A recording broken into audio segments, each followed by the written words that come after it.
You there? Yes, you. The one carrying that quiet tension behind your ribs. The man who stares at the ceiling at 2 a.m., realizing the voice in his head no longer belongs to him, but to someone else's expectations.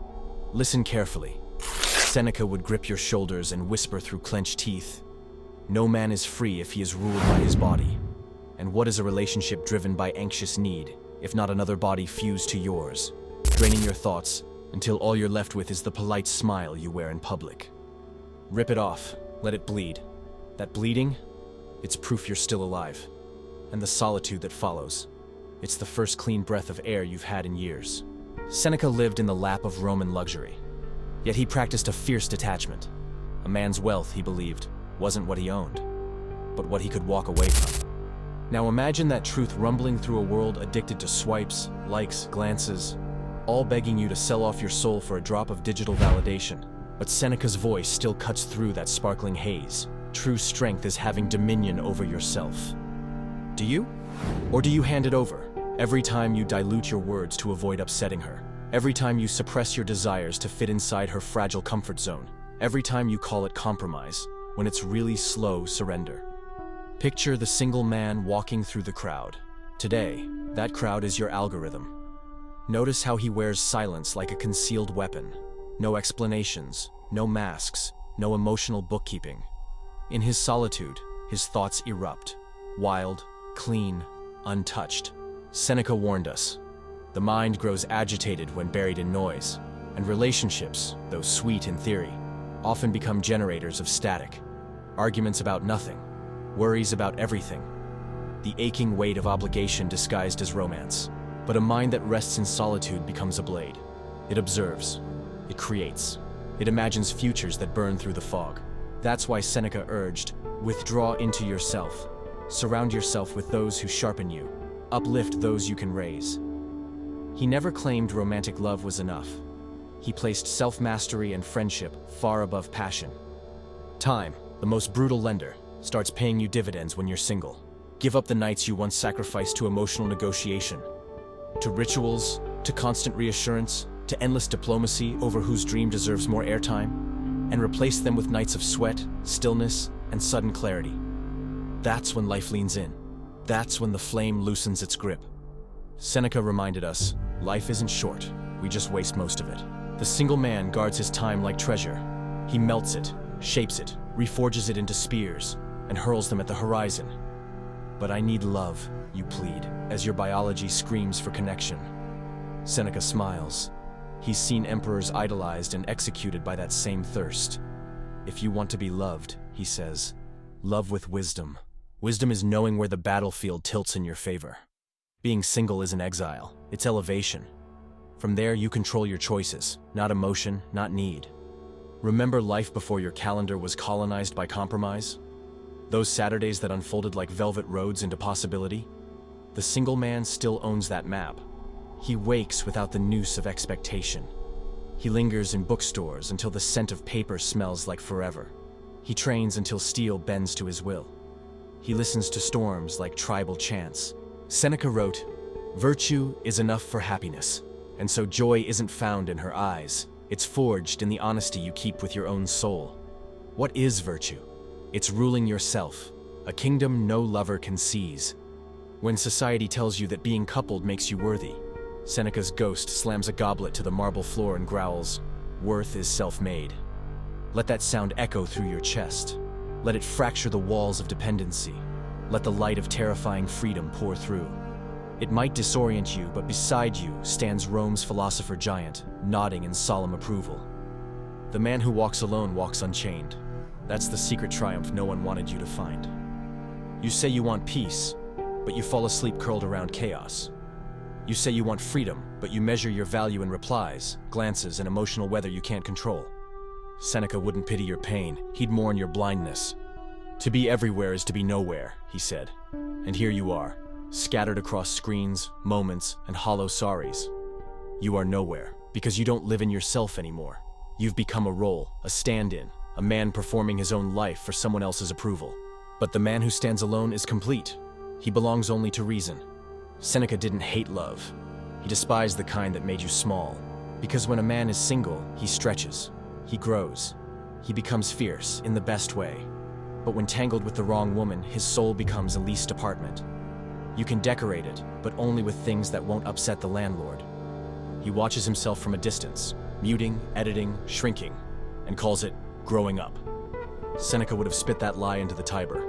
The one who fears pain is already in pain, he said. You stay not because it fuels you, but because you fear the sting of solitude. But that sting? It's clean, it's real. It's the fire where men are forged. Pain clarifies. In aloneness, you feel the bite of your own presence, but also rediscover it's the only presence that ever mattered. You stop saying sorry for your hunger. Society says, settle down. Seneca answers, rise up, rise to yourself. In that quiet space, free from romantic noise, you meet all the truths you tried to drown. Your doubts, your failures, your desires. That storm? That's the only one worth weathering. Want to transform your legacy? Begin with your mind, and for that, solitude is not optional. It's required. Go inward, Seneca said. The soul is a vast country. Most men explore women. The wise man explores himself. And if he returns with love, he gives it not from fear, but from abundance. Until then, the man who walks alone walks with fate. He builds, he learns, he listens, not to chaos, but to time. The world mocks him because they fear him. He can't be bribed with sex, softened with charm, or manipulated with shame. He is dangerous, not because he wounds women, but because he no longer needs them to feel alive. He opens his eyes in the dark and smiles, not because someone is beside him, but because no one is. And that smile is the first breath of real freedom. That kind of freedom, it unsettles the world, because a man who's truly free can't be bought, broken, or controlled. That, Seneca would argue, is the real power of singleness. Not the lack of a partner, but the presence of self-mastery. Look around. The world is full of men. But how many are truly present? What you see are outlines, hollowed versions of themselves, tamed by a love they don't understand and duties they never agreed to. They wear the ring, pose in pictures, and smile, while something inside them quietly screams. Seneca saw it long before we did. Even in ancient Rome, men were applauded for being obedient, but he also saw what that obedience truly cost. We suffer more in imagination than in reality, he wrote. And now, men suffer from the fear that they'll be nothing without a woman by their side. Let's stop pretending. Most men don't fall into love. They fall into submission. She becomes the new god. Every choice, every hour, every thought is filtered through how she might respond. The moment her approval becomes your oxygen, you've already stepped out of manhood, at least in the Stoic sense. Seneca believed that real wealth was self-command. A man who needs nothing already possesses everything. A single man, if he's awake, isn't poor in love. He's wealthy in freedom. He may eat alone, but each bite tastes like dominion. He may sleep alone, but his dreams are untouched by fear, betrayal, or manipulation. He doesn't just experience peace, he becomes it. Let's be clear, solitude and loneliness are not the same thing. Seneca drew a bold line between the two. He said, "Seek out those who sharpen you, and those you can sharpen." Never once did he say, "Find someone to plug the silence," because silence, that's the test. The man who is truly awake uses silence as a forge. In that quiet, he crafts discipline, defines purpose, and starts living without compromise. That's not a temporary phase. That's actual power. A man who rules himself doesn't need praise or emotional dependence, and that's what makes society uneasy, because such a man can't be molded, bribed, or shattered. Ask yourself honestly, what did you give up in your last relationship? Your time, your drive, your instincts, your fire? And what did you receive in return? Conditional affection? Physical access traded for obedience? The illusion that you'd been chosen? Seneca would raise an eyebrow at that bargain. A gem is refined through pressure, but most men aren't being refined in relationships. They're being ground down. There's a difference between trial and torment, and Seneca never said torment was the price of love. To be single is to have your days untouched by emotional vandalism, to read without apology, train without guilt, build without compromise. It's not punishment, it's protection. It's the environment where your real self can finally take a full breath. And if one day you decide to love, it won't be to complete yourself. It will be because you're already complete. Until then, walk alone and walk proudly. Because to Seneca, the highest companion was your own disciplined soul. You weren't born to water down your masculinity. You weren't built to be compressed into a love where strength is labeled toxic and submission is sold as maturity. But so many men do exactly that, apologizing for their goals, asking permission to breathe deeply. Seneca would call it what it is: self-betrayal dressed up as love. A man who suffers needlessly is already suffering too much, and most men aren't in pain because they're alone. They're in pain because they keep resisting it. The awakened single man is not lonely, he radiates. He rises on his own rhythm, untouched by someone else's mood swings. He thinks without limits, speaks with impact, acts with intent. He doesn't water himself down, he concentrates. The world applauds the docile man, but deep down, it hungers for the return of those who cannot be tamed. That's why they label him cold, distant, emotionally unavailable. But he isn't, he's simply whole. Seneca didn't advise emotional detachment. He advocated for inner governance, not being ruled by lust, not by fear, not by desperation. That's not apathy, that's command. Now think, how much of your relationship anxiety came from performing? Not loving, performing. You had to phrase things just right. Feel the right emotion at the right time. Swallow your truth for the sake of peace. You called it harmony, but it was self-erasure. You called it maturity, but it was surrender. Seneca would look you in the eye and ask, why aren't you acting instead of complaining? You don't need a better partner. You need a deeper loyalty to yourself. When a man lives in alignment with his reason, his actions follow his will, not someone else's design. A man who has trained his mind, who has truly mastered himself, is untouchable. Want to build something eternal? Start with solitude. Want to destroy your demons? Face them in stillness. Want to leave behind something lasting? Shape your days with quiet intensity. There is no greatness born from constant compromise with romance. That's why Seneca urged men to pick a direction and commit. Most never do because they're entangled, emotionally indebted, sexually dependent, owned in every way but legally. But the man who walks alone, on purpose, not by accident, is free to choose with clarity. And once he chooses, he becomes a storm the world must prepare for. Let's be direct, there's nothing wrong with being single. But there is something wrong with being forgettable. The man who embraces aloneness becomes unforgettable because he becomes fully himself. His thoughts go deeper, his work gets sharper, his energy grows thicker. He doesn't beg for attention. He's not looking to numb the ache. He wants lucidity, and lucidity lives in solitude. It's not comfortable, but it's true. That's why Seneca admired the philosopher, not for escaping pain, but for facing truth. In that furnace, the single man is reborn, not as a broken lover, but as a sharpened force. Since you were a boy, they told you, being alone means something's wrong, that a man standing on his own must be defective. Seneca would have laughed. The beginning of wisdom, Seneca wrote, is learning to desire solitude. Not because people are bad, but because distraction is the enemy of self-discovery. Modern relationships, no matter how romantic they seem, often disguise noise as connection. Endless notifications, constant check-ins, guilt, pressure, emotional ricochets. In all of that, where do you find a moment to breathe? The single man has something most don't even recognize: stillness. And stillness isn't emptiness, it's presence, concentrated and potent. Seneca warned, as long as you're alive, never stop learning how to live. But how can you grow if every day you're consumed by someone else's chaos, someone who can't even manage their own? Being single isn't running from women. It's returning home to yourself. It's the instant you stop circling someone else's orbit and start generating your own gravitational pull. It's terrifying because it strips away the titles you've hidden behind. Boyfriend, nice guy, the dependable one. Take those roles away, what's left? If the answer is nothing, good. That's where real work begins. Discomfort is the doorway to evolution. The single man doesn't prepare for romance. He prepares for purpose. He refines his standards, sharpens his thinking, strengthens his capacity to walk away. Because once you've learned to walk alone, you'll never again accept proximity over purpose. You'll want alignment, or nothing at all. It's better to walk in clarity than be lost beside someone else. That's real virtue. The world applauds the man who gives everything for love. But Seneca turns the question inward.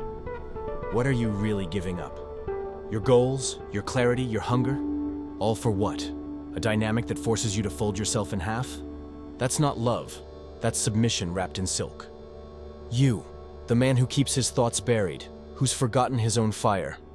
You weren't born to be confined. You were built to create, to lead, to evolve. Let them laugh at your solitude. You'll smile, because you know what they don't. The man who walks alone walks beside the divine. Seneca found liberation in solitude, and from that liberation, he uncovered peace. And in today's world, peace is the final luxury. So what is it that unsettles people when they see a man standing alone? It's not loneliness. It's that he no longer needs anyone's approval. It's that he stepped off the stage, stopped chasing attention, stopped begging for permission to be himself. A man who accepts his own solitude isn't just rare, he's dangerous. Because you can't manipulate a man who doesn't depend on you. You can't bend someone who's already whole. Seneca didn't just tolerate solitude, he honored it. To him, it was sacred ground, where character takes root. He who has courage is free, he declared. And today, nothing is braver than being a man alone, unashamed, unfiltered, whole. Ask yourself honestly, where does your time really go when you're not single? Not just the hours on the clock, but your energy, your vision, your edge. All those moments spent explaining yourself, decoding messages, rebuilding trust for problems you didn't cause. That's time you could have spent building an empire. Seneca said it best, life is long if you know how to use it. But most men waste their best years watering down their instincts, just to be accepted. They trade their mornings for arguments, their nights for guilt, their minds for a lease they never signed. That's not love, that's glorified servitude. Seneca knew that the greatest form of wealth isn't currency, it's owning your time. The single man isn't wealthy because he spends less. He's wealthy because he chooses where every minute goes. He wakes with intention, he rests with clarity, he learns deliberately, he builds relentlessly. He doesn't explain what he's doing, he simply does it. He doesn't ask for peace, he embodies it. This is what solitude gives you. Not just silence, but sovereignty. Not just emptiness, but access to the version of you that's buried under obligation and noise. They told you it's better to have someone than to be alone. But the truth, being half of something broken is worse than being whole in your solitude. They said relationships create growth, but true growth doesn't happen in compromise. It happens in fire, in stillness, in isolation, where there's no applause, no one watching, no one rescuing you. That's where a man faces his own abyss. That's where he reshapes it into structure, discipline, and vision. That's where he doesn't just get better, he becomes dangerous. Because a man who's content in silence is untouchable.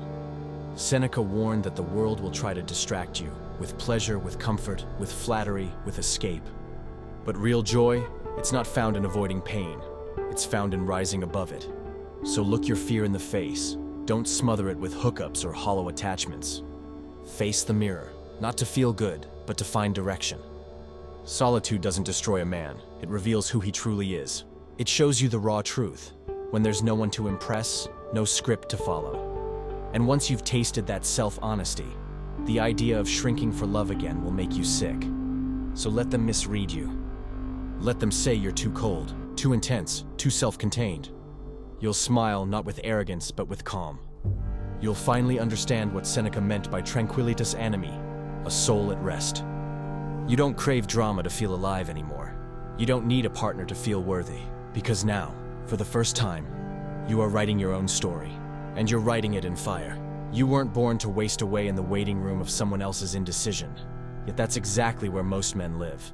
Quiet, loyal, emotionally rationed. They receive just enough affection to stay dependent, but never enough to feel free. Seneca would have been horrified by this slow starvation of the soul. He warned, a man who constantly seeks validation has already enslaved himself. And modern love? For many men, it's just one long audition. You audition for affection, for attention, for permission to simply exist. But the single man, he burned the script. He stopped acting. He's not afraid of being abandoned, because he's made peace with his own company. And not just peace, joy. Solitude isn't a sentence, it's a sacred trial. And the fire it brings, it purifies. It burns off the excess, the people-pleasing, the insecurity, the endless explaining to those who'll never understand your depth. You don't emerge as someone's fantasy. You emerge as a man forged in the flames of his own standard. Seneca didn't need a partner to feel whole. He had purpose. And purpose doesn't comfort, it commands. It doesn't soothe your ego, it demands your soul. The single man walks through life with no distractions from his calling. His routine is his sword, his focus, his shield. While others flail in emotional debt, he dives deep into thought, into struggle, into silence. And from that depth rises a man who understands something most never will. Loneliness isn't about lacking company, it's about lacking clarity. And clarity is born only in silence. Once you're awake and single, you start noticing emotional dependence everywhere. In the way men whisper when they want to shout, in how they ask for permission to think, in how they trade honesty for harmony. You see men praised for being committed, but their eyes tell another story, quiet surrender. They haven't committed to love, they've committed to stagnation. Seneca would grieve for them. He said, "It's not because things are hard that we fear them. It's because we don't dare that they become hard." Most men never dare to walk alone, and so life becomes hard in the worst possible way. But when you do dare, when you choose singleness not as a wound but as a weapon, you understand something fundamental. Your life isn't a waiting room. It's a forge, a fortress, a flame-carved path built by will, not by wish. Your mornings no longer belong to explanations. Your nights are no longer haunted by the fear of being misunderstood. You are at last free. And that kind of freedom, it's the most dangerous power a man can possess. Because once you've tasted it, you never hand it back. Not for a soft glance, not for fleeting warmth. Seneca knew, love isn't the enemy. But love without clarity, without discipline, without self-respect, isn't love. It's dependency dressed in desire. And the antidote? Silence, solitude, and the radical act of saying, "I am enough." Not as a cliché, but as a revelation, spoken by a man who has walked through darkness and come back with fire in his hands. That's what singleness gives you. Not just time, but the courage to meet yourself face to face. And in that meeting, you become someone no one can tame. Not because you're harsh, but because you're whole. Now you stand at the edge, not of isolation, but of liberation. You've been told that a man without a woman is like a tree without roots. But Seneca reminds you, you behave like mortals in what you fear, and immortals in what you chase. You delay your mission endlessly, while rushing into attachments that drain it. You anchor your identity to someone who might be gone by next week. And when it falls apart, you call it heartbreak. But it's not heartbreak, it's reality returning to collect. Because the man who's afraid to be alone has already surrendered his power. And the man who can't sit in silence with himself can't be trusted to sit beside anyone else. But the man who can, the man who chooses solitude and survives it, he gains something rare. Direction. He doesn't live for ease, he lives for impact. Every hour is either an investment in the future or a debt to the past. So he spends his time like a sovereign, not a servant. He doesn't chase love, he doesn't perform for praise. He becomes, boldly, unapologetically, without flinching. And when someone asks, "Why are you still single?" you won't panic, you'll smile. Not with arrogance, but with quiet certainty. And you'll reply, "I'm building something no relationship has ever offered me. Peace, purpose, and personal truth. If love finds me along the way, good. But if it doesn't, even better. Because I'm not waiting, I'm not hoping, I'm not lost. I'm building, I'm becoming. I'm already home." And that is something no one can hand you, and no one can take from you. If this message sparked something inside you, even for a moment, don't let it burn out. Like this video, share it with the men who've forgotten their fire. Subscribe so you don't miss the truths that others are afraid to say. Because men are starving for something real, and we're building the space where they'll finally find it. Let them mock us for choosing solitude. One day they'll realize the path they feared was the one that led to everything they truly needed. This isn't the end, it's the ignition. Stay sharp, stay sovereign, stay single until you no longer need to be. Because that's when you truly are.